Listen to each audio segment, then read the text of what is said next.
We offered Slim the opportunity to sit in a chair on stage and have you look at him while we do this, my final song here, but he declines.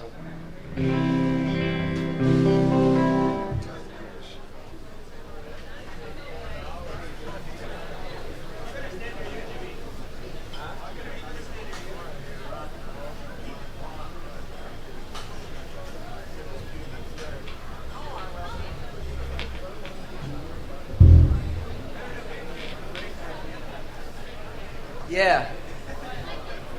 There's one spot where it hangs an extra measure of dew on the floor.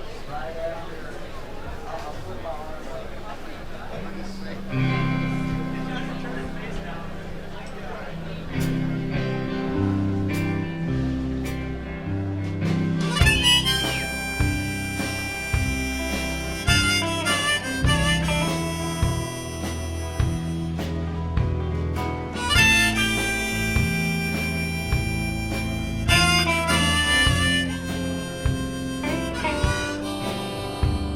The Replacements played rock and roll. They were the last of a dying breed.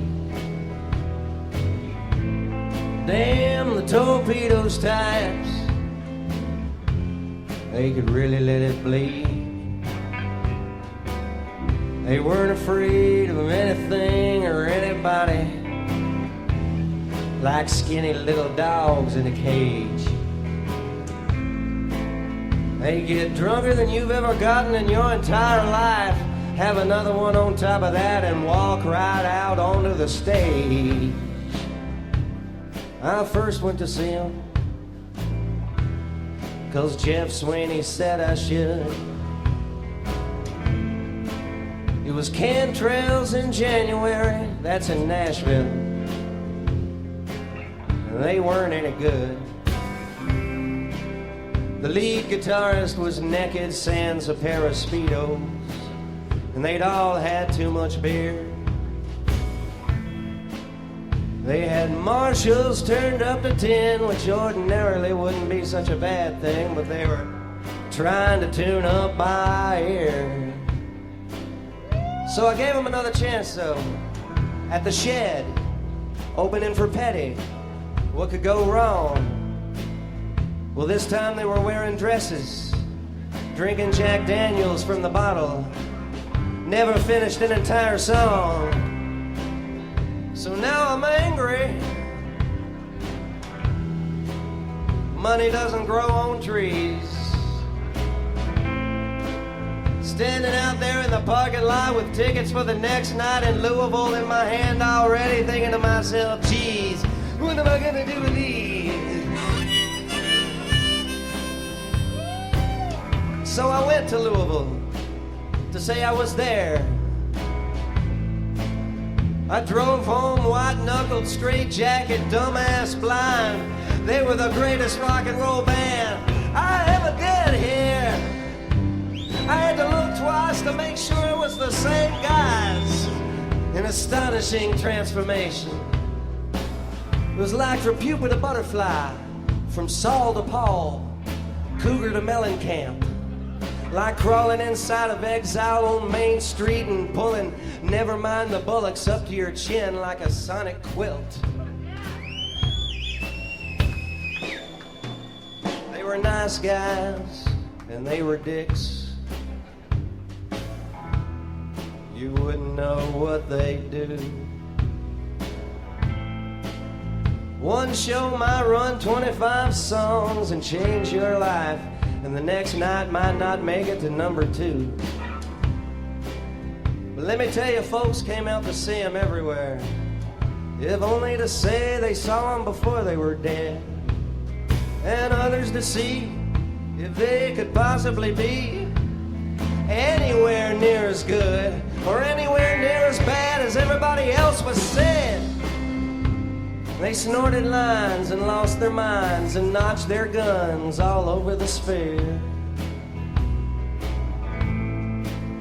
They had a game they'd play in the bus. Tell me what day it is, what month it is, tell me the year. and they would fail. They would puke on the ceilings in dressing rooms on tour. And there was always a journalist writing it all down. And what's true now, what didn't really happen, they're not sure. They burned every bridge they ever blew sky high. Started pissing off each other too. And then it was brother against brother. Not enough drugs to do.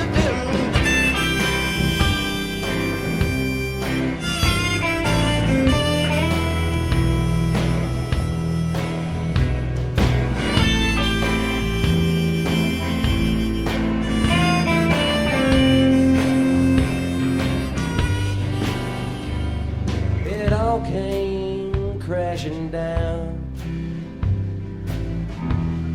It couldn't have done anything else. That way of life is like a flaming star that grows real big and red and giant, and then it falls in on top of itself.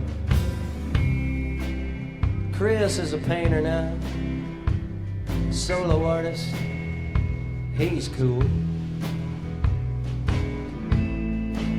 Slim Dunlap is the proof of the existence of God, a guitar genius. He had me up here tonight. He's a credit to the gene pool, by God.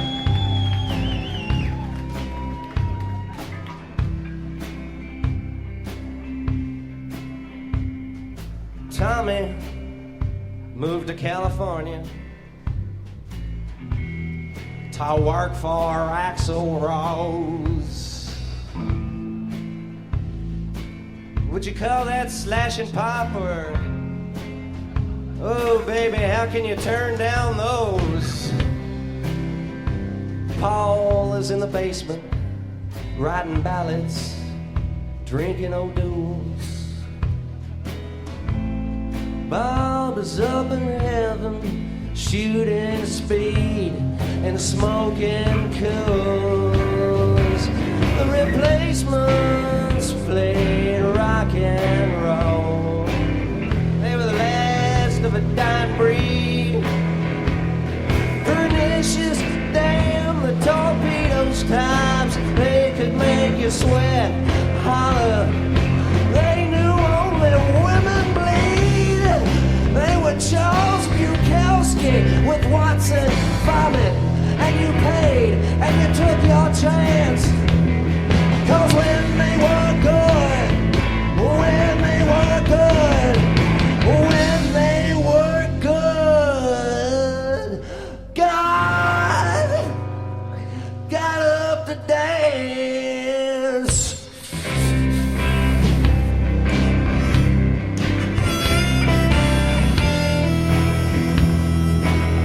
You ever seen God dance before? He'll show you a step or two, Michael Flatley.